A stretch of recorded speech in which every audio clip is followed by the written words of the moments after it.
Hello everyone, we are starting our NCERT series for Geography Class 6 Chapter number 1 और आपका chapter number 1 क्या है? The earth in the solar system, सौर मंडल में हमारी पृथ्वी.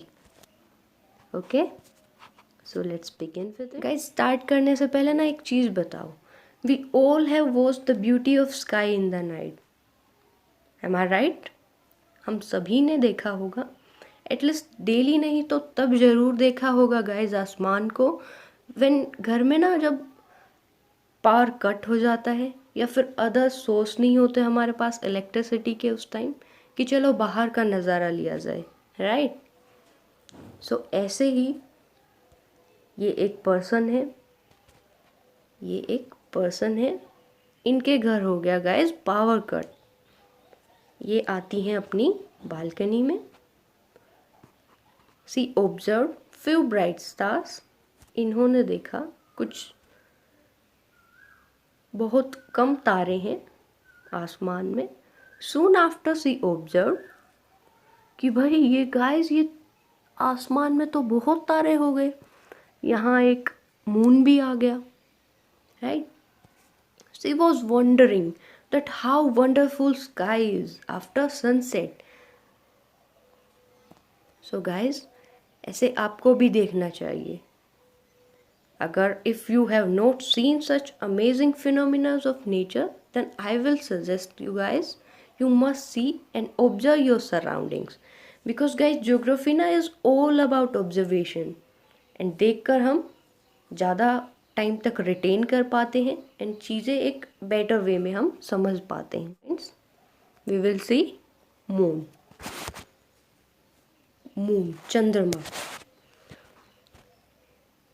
चंद्रमा जो होता है आपका, moon appears at different times. अलग अलग समय पे आता है. इन डिफरेंट शेप्स, अलग अलग शेप्स होती रहती हैं. ये अपनी शेप चेंज करता रहता है. बेसिकली 8 फेजेस होते हैं मून के. हम नेक्स्ट स्लाइड में देखेंगे उनको भी, एक बार ओवरव्यू लेंगे उनका भी.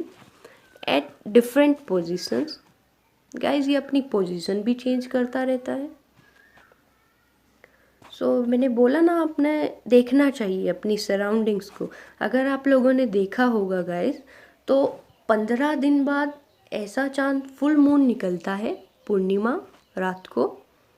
जो फुल मून नाइट होती है उसको हम पूर्णिमा बोलते हैं. ये मंथ में एक बार आती है, बिकॉज इसके 15 दिन बाद गाइस न्यू मून नाइट आती है, जिसे हम अमावस्या बोलते हैं.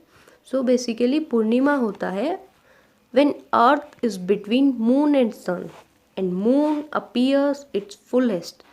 ये आपकी जो है पृथ्वी है, अर्थ है, ये सन और मून के बीच आ जाती है गाइस.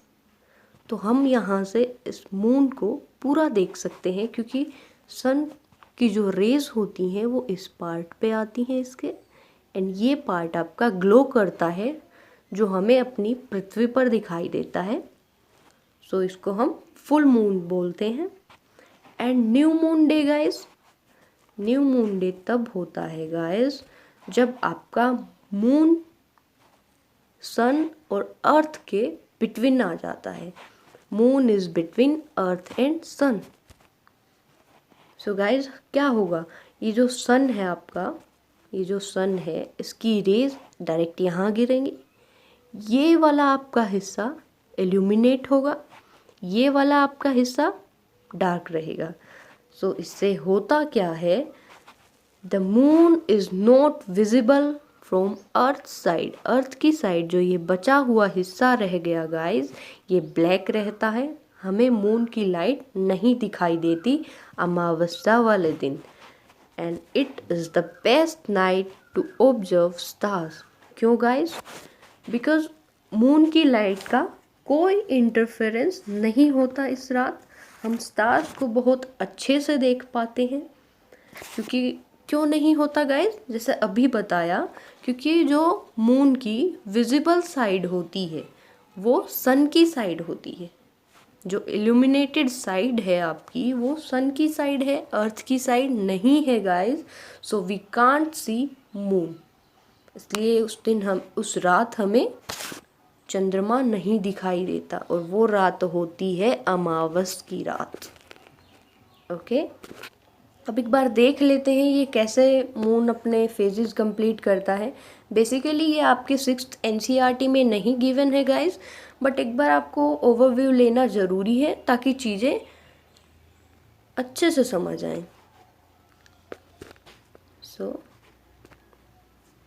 ये हम देखेंगे, ये आपका सपोज ये सन है, आपकी सनलाइट यहाँ जा रही है इस डायरेक्शन में, ये आपकी अर्थ है। ये हम ये जो बाहर आउटर वाले जो आप ये देख रहे हैं, ये वाले गाइस, ये वाले जो मून की फेजेस हमने बना रखी है, ये वाली है moon appearance in the sky. ये दिखाता है कि मून हमें कैसा दिखाई देगा। सो गाइस बेसिकली ये थोड़ा स्लाइड में दिक्कत हो गई थी। सो आप ये जो इसका डार्क वाला पार्ट है ना गाइस, ये सोचिए ये ब्लैक है। ये जो आप लाइट ब्लू पार्ट देख रहे हैं, हमें सिर्फ यही दिखाई देगा। So it is moon appearance in the sky. And ये जो इनर वाले जो आपके सर्कल हैं, ये है how moon is illuminated by the sun throughout its orbit. ये सन कैसे इल्यूमिनेट करता है गाइज, ये एक बेसिक चीज़ आप ध्यान रखिए, one hemisphere of the sun always remain illuminated. एक हेमिस्फीयर जो होता है, आधा जो होता है आपका, वो एक साइड हमेशा इल्यूमिनेटेड रहेगी थ्रू आउट इट्स ऑर्बिट। सो होता क्या है, during new moon night far side of moon illuminated. New moon यहाँ हो रहा है गाइज, ये हमें बिल्कुल जो ये ब्लैक वाला है हमें नहीं दिखाई देता अर्थ पे न्यू मून वाला दिन, because side of moon illuminated. कौन सी साइड? फार साइड, जो अर्थ से फार है। जो आप ये लाइट वाला देख रहे हैं वो है फार साइड। अर्थ की साइड कौन सी है गाइस? जो ये डार्क दिखा रखा है, ये हमने बताया था ना हाउ मून इज इल्यूमिनेटेड। सो ये जो एरो है गाइस, ये वाला एरो, ये हमें शो कर रहा है कि हम अर्थ से अगर देखते हैं तो मून कैसा दिखाई देगा। तो न्यू मून वाले दिन हमें ये इसकी जो इल्यूमिनेटेड साइड नहीं है वो शो होती है। तो इस दिन हमें मून नहीं दिखाई देता, बिकॉज गाइस उसकी जो फार साइड है अर्थ से वो इल्यूमिनेटेड होती है सनलाइट से on new moon day. So moon is invisible. And जो आपका फुल मून डे होता है उस दिन आप देख सकते हैं, जैसे इसमें तो हमें अर्थ की साइड से ये वाला हिस्सा दिखाई देता है गाइस, जो इल्यूमिनेटेड है सनलाइट से। सो जो ये बैक वाला इसका हिस्सा है आप देख रहे हैं, जो ये डार्क ब्लू कलर है, ये हमें नहीं दिखाई देता गाइस फुल मून डे, जो कि होती है हमारी पूर्णिमा वाले दिन। तो उस दिन गाइस हमें मून अपने फुलेस्ट उसमें दिखेगा, इल्यूमिनेटेड दिखेगा। एंड इसका अपोजिट होगा न्यू मून नाइट वाले दिन, एंड आपको डार्क दिखेगा। पर आप इसको देख लीजिएगा, समझ आ जाएगा। Let's move. Do you think we can see moon and other bright objects in day time? ये देखो, ये कितना ध्यान से सोच रहा है कि क्या ऐसा होता है कि हम दिन में ये सब देख पाते हैं, या ये कहीं और चले जाते हैं, या ये छुप जाते हैं दिन में, या फिर ये दिन में अपनी लाइट बंद कर लेते हैं। ये सोच रहा है बहुत। So do you think we can see moon and other bright objects in day time? इसने सोच के बोला नो। सो टीचर ने रीज़न पूछा क्यों, and he said because very bright sunlight not allow us to see. Guys ये देखो, इतना ब्राइट सनलाइट है गाइज कि ये हमें उन जो वो टाइनी ऑब्जेक्ट्स जो ट्विंकलिंग कर रहे थे, जैसे वो लड़की देख रही थी उस स्लाइड में, तो वो दिन में इस इतने ब्राइट सनलाइट की वजह से हमें नहीं दिखाई पड़ते हैं। होते वो हैं लेकिन हमें उनकी लाइट नहीं दिखाई पड़ती, तो हमें वो नहीं दिखते हैं डे टाइम में। सो अब आता है what are celestial bodies. Celestial bodies क्या होती हैं guys? The sun, the moon and all other shining objects in the sky are called celestial bodies. जो भी चमचमाती हुई चीज़ें हैं आसमान में,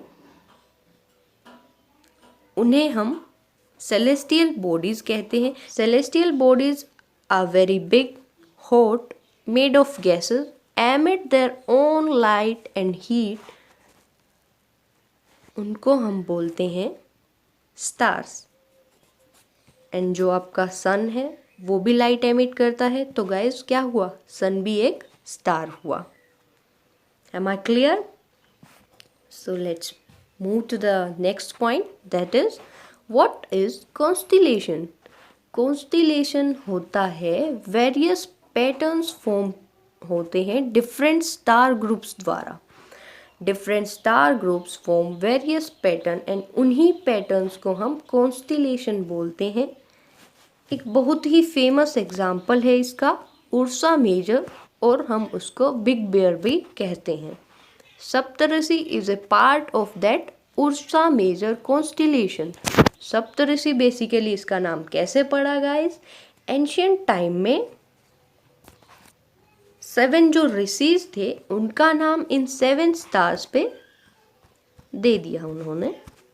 ठीक है, ये है अपना पैटर्न। एक स्टार, ये 1 2 3 4 5 6 7 स्टार्स हैं, ये एक पैटर्न बनाते हैं। इसको हम उर्सा मेजर कॉन्स्टिलेशन बोलते हैं। ऐसे बहुत से गाइस बहुत पैटर्न बनते हैं, जैसे एक आपका ओरियन बनता है, एक आपका उर्सा मेजर हो गया, एक ओरियन हो गया, एक आपका उर्सा माइनर हो गया। बहुत से होते हैं गाइस। सो उन्हीं पैटर्न्स को हम कॉन्स्टिलेशन बोल देते हैं। एंशियंट टाइम में क्या होता था, स्टार्स को ना डायरेक्शन देखने के लिए यूज़ किया जाता था। आई गेस पोल स्टार जो होता है वो हमेशा आपका नॉर्थ डायरेक्शन में होता है। Pole star it always remain in the same position guys, and it indicates north direction. So some celestial bodies not have their own light and heat। ऐसी celestial bodies जिनकी अपनी हीट और light नहीं होती उन्हें हम planets बोलते हैं। सो गाइज ये किससे ग्लो करते हैं? हमारा अर्थ भी एक प्लेनेट है, लेकिन देखते हैं हम वो ग्लो कर रहा है। So basically they lit by stars light. ये जो स्टार्स होते हैं इनकी लाइट से ग्लो करते हैं। सो हमारी अर्थ जो प्लेनेट है वो किससे ये लाइट प्राप्त करती है? वो है सन से। That is our nearest star. Sun is our nearest star. And जो हमारी अर्थ ग्लो करती है गाइज वो इसी सन की लाइट की वजह से ग्लो करती है। अदरवाइज जो प्लैनेट्स होते हैं they don't have their own light and heat. Moon is a satellite of earth and move around earth. जो अभी हमने मून देखा वो हमारी अर्थ का सैटेलाइट है। सैटेलाइट्स बेसिकली गाइज वो होते हैं जो किसी बिगर ऑब्जेक्ट के अराउंड सर्कल लगाते हों, उन्हें हम सैटेलाइट कहते हैं। नेचुरल सैटेलाइट है मून हमारी अर्थ का। हमारी बहुत सी आर्टिफिशियल सैटेलाइट्स भी हैं, वो हम नेक्स्ट स्लाइड्स में पढ़ेंगे, जो हमारे इसरो ने लॉन्च की हुई हैं। आई होप यहाँ तक सभी को क्लियर हो गया होगा। सो अब आ जाते हैं अपने सोलर सिस्टम पे। सोलर सिस्टम है क्या? सन हमारा सूर्य, प्लैनेट्स हमारे ग्रह, satellites, asteroids, meteoroids form our solar system. इन सभी को मिला के गाइस सोलर सिस्टम बनता है। सन जो होता है वो फैमिली का हेड होता है। सोलर सिस्टम फैमिली का जो हेड है वो आपका सन है। सो हम सन से स्टार्ट करेंगे अब। The sun is the center of solar system It is made up of hot gases. It provide pulling force that binds our solar system together. ये हमें एक ऐसा पुलिंग फोर्स प्रोवाइड करता है जो हमारे पूरे सोलर सिस्टम को बाइंड करके रखता है. It is 150 kilometers, sorry guys, it is 150 million kilometers away from us. हमारी अर्थ से 150 मिलियन किलोमीटर दूर है सन. And the second from the solar family and solar system is planets. Planets हैं हमारे 8 planets हैं guys. पहले हमारे 9 planets हुआ करते थे, लेकिन 2006 में IAU ने प्लूटो को ड्वार्फ प्लेनेट बोल दिया. सो गाइज इसको अब हम प्लैनेट्स में कंसीडर नहीं करते. So basically we have 8 planets and those are, ये हम देखेंगे ये सन से जितनी डिस्टेंस पे है उसी के अकॉर्डिंग से. मान लीजिए ये आपका सन है, this is sun. The first planet nearest कौन सा है सन के? मर्क्यूरी. फिर आपका Venus, earth, Mars, Jupiter, Saturn, Uranus, and the last one is your Neptune. So guys आपके NCERT में इसकी ऐसे एक ट्रिक दी गई है याद करने की. माई वेरी, वो ट्रिक है, my very efficient mother just serve us nuts. So guys उस ट्रिक का जो फर्स्ट है वो आपका प्लैनेट्स के नाम का फर्स्ट लेटर है, जैसे मर्क्यूरी, वीनस, अर्थ, Mars, Jupiter, Saturn, Uranus, Neptune. या फिर गाइज एक और ट्रिक हो सकती है, मैं वेरी एफिशिएंटली मेरे जो सारे यूजेबल नोट्स हैं, नोट्स तक ही होगी गाइज, लेकिन हम याद करने के लिए हम क्या बोल सकते हैं, मैं वेरी एफिशिएंटली मेरे जो सारे यूजेबल नोट्स हैं वो तैयार करूँगा या करूँगी गाइज. लेकिन ये बहुत बेसिक है गाइज, हम सबको याद हो गया होगा अब तक. सो प्लैनेट्स मूव अराउंड सन, सूर्य के चारों तरफ चक्कर लगाते हैं. जैसे एक आर्टिफिशियल सैटेलाइट लगाती है वैसे ही ये नेचुरल सैटेलाइट हैं जो सन के चक्कर लगाते हैं in a fixed elongated path, and उसी पाथ को हम ऑर्बिट्स बोलते हैं गाइस. मर्क्यूरी, जैसा अभी हमने देखा था, मर्क्यूरी सबसे फर्स्ट था, is the nearest to the sun and it take around 88 days to complete that orbit. Venus है, अर्थ का ट्विन है, because its shape and size are similar to our earth. इसलिए हम पृथ्वी की बहन, earth's twin, that is Venus. Guys ये छोटी छोटी स्टेटमेंट बहुत बार एग्जाम में डायरेक्ट आ जाती हैं, सो हमें ये नोट्स बिल्कुल स्किप नहीं करने, सभी याद करना है, क्योंकि ये एनसीईआरटी का खुद एक क्रक्स है. एंड इनमें से अगर आप नोट्स बनाओगे गाइज देन आप बना सकते हैं, लेकिन कोई एक भी स्टेटमेंट आपको इनमें से कम मिस नहीं करनी है. Jupiter, Saturn and Uranus have rings around them. Okay, third जो आता है आपका सोलर सिस्टम में से वो है earth. Earth is the third nearest planet to sun. यहाँ देखा हमने थर्ड पे है. And in size it is fifth largest, slightly flattened at poles. So earth की शेप को हम जियोइड शेप बोलते हैं. From outer shape earth appears blue. ये ब्लू क्यों दिखाई देता है हमें आउटर स्पेस से? Because guys 2/3 surface is covered with water. So water से कवर होने की वजह से हम इसे ब्लू प्लैनेट भी बोल देते हैं. अर्थ की शेप कैसी होती है? जियोइड. ये आपका जियोइड होता है, वो slightly flattened at poles. North pole and south pole से वो स्लाइटली फ्लैटेन होता है, चपटी होती है थोड़ी, एंड उसी शेप को हम जियोइड बोल देते हैं। And the fourth from our solar system is the moon, earth's only natural satellite. Artificial तो बहुत है, नेचुरल जो है वो मून है एंड सैटेलाइट है गाइस। तो ये मूव करेगा अर्थ के अराउंड इन 27 डेज में, अपना एक ऑर्बिट ये पूरा करता है। Neither water no air present but mountains, plains, depressions इसकी सरफेस पे प्रेजेंट होते हैं और इन्हीं की वजह से इसकी मून की सरफेस पे शैडो कास्ट होता है। The fifth is asteroids. These are tiny bodies move around sun, present between orbits of Mars and Jupiter. हमारे जो प्लेनेट थे मार्स के बाद जुपिटर आता है, मर्क्यूरी, वीनस, अर्थ, मार्स, फिर जुपिटर। तो ये जो एस्टेरॉइड की बेल्ट है ये मार्स और जुपिटर के बीच में प्रेजेंट होती है, ये आपका एस्टेरॉइड है। डायरेक्टली एक प्रीवियस ईयर क्वेश्चन में आया था CAPFK में कि एस्टेरॉइड बेल्ट जो होती है कौन से प्लैनेट्स के बीच प्रेजेंट होती है। So it's is in our Mars and Jupiter. Sixth है आपका सोलर सिस्टम से meteoroids.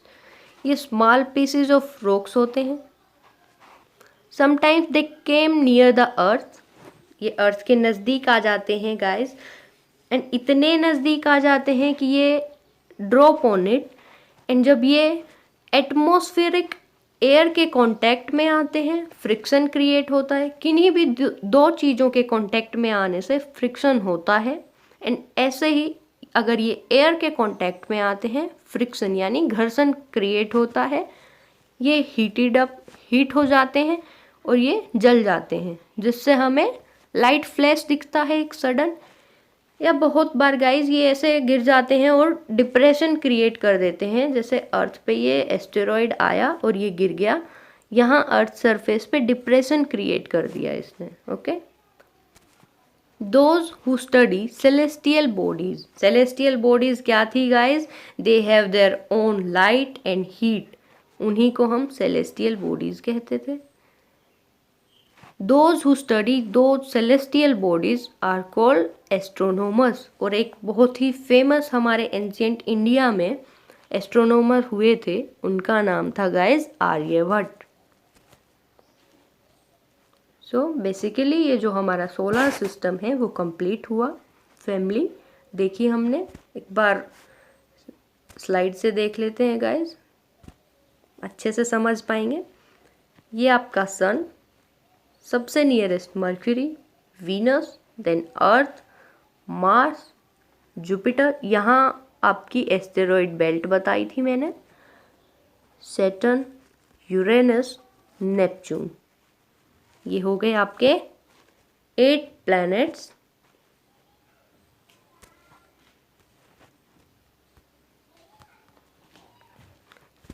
So guys,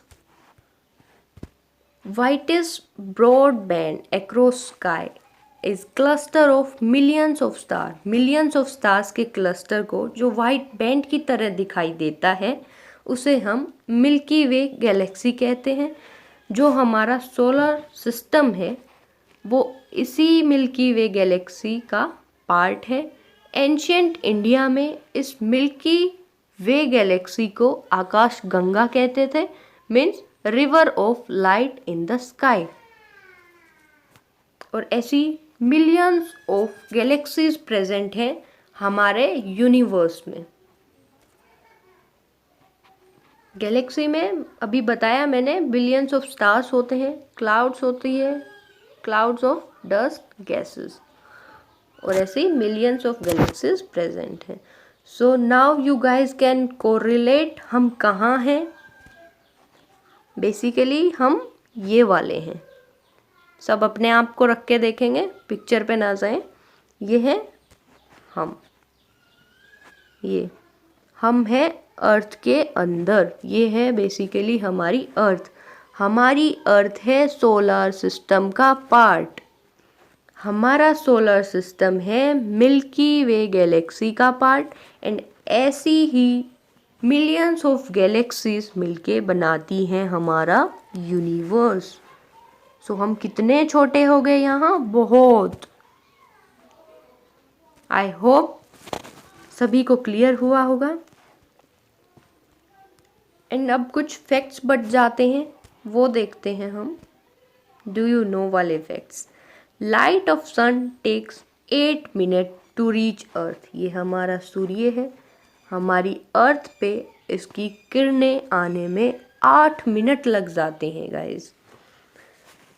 nil Armstrong first man to step on moon surface in 1969। तो आप सभी को ये चेक करना है, क्या इंडिया से ऐसा कोई है जिन्होंने मून सरफेस पे लैंड किया हो। गाइस हमारे बहुत से एस्ट्रोनॉट्स हैं जो यूएसएसआर के थ्रू, यूएसए के थ्रू स्पेस में जा चुके हैं, लेकिन आपको ये देखना है कि कोई मून पे गया है क्या। Okay guys, you have to check that. We will come with answer in the next video, जब हम इस चैप्टर के क्विज करेंगे, क्वेश्चन आंसर करेंगे। वीकली क्वेश्चन आंसर करेंगे हम, पहले एक वीक में पढ़ाएंगे, फिर सभी के रिवीजन के लिए हम क्वेश्चन आंसर स्टार्ट करेंगे। इंडियन सैटेलाइट आर्टिफिशियल सैटेलाइट्स हैं जो इंडिया ने बनाई हुई हैं। गाइस मैंने बताया था नेचुरल सैटेलाइट जैसे मून होता है, आर्टिफिशियल सैटेलाइट मैनमेड होती हैं। इंडिया की आर्टिफिशियल सैटेलाइट्स जो है स्पेस में, those are INSAT, IRS, EDUSAT. INSAT है basically Indian national satellite system, IRS Indian remote sensing, EDUSAT educational satellite जो एजुकेशन में काम आती है, जैसे वीडियो कॉल वगैरह हम करते हैं एजुकेशन के लिए, वो सब EDUSAT. So basically these are artificial satellite. Moon हमारे अर्थ का नेचुरल सैटेलाइट है। आई होप आपको सभी को ये चैप्टर समझ आया होगा। ये है a big thank you. And ये इसी के साथ हमारा चैप्टर ख़त्म होता है। क्लास 6 का चैप्टर 1 एंड होता है।